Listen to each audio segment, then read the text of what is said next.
A regime that had controlled every institution for 25 years was about to seize power again. International observers have been banned. The electoral body answered to the regime. Presidential election.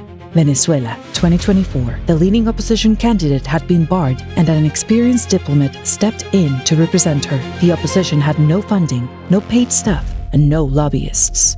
For years, the opposition had disputed the results. Without proof, the regime controlled the narrative. Years of preparation led to one discovery, a vulnerability the regime had unknowingly left open: a QR code.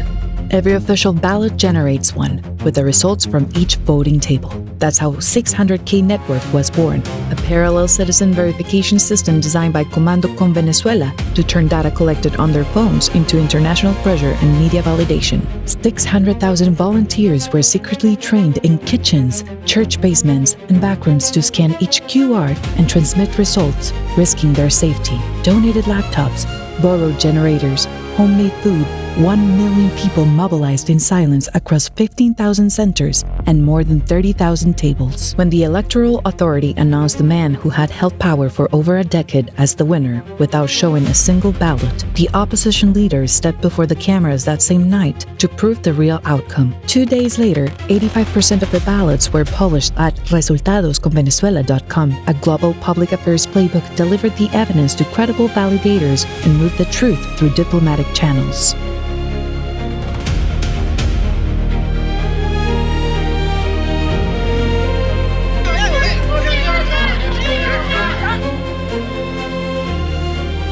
In 2025, the Nobel Peace Prize honored the Venezuelan people who had been defending the truth for years, this time with a phone in their hands. Policy follows proof, and proof only matters if it travels.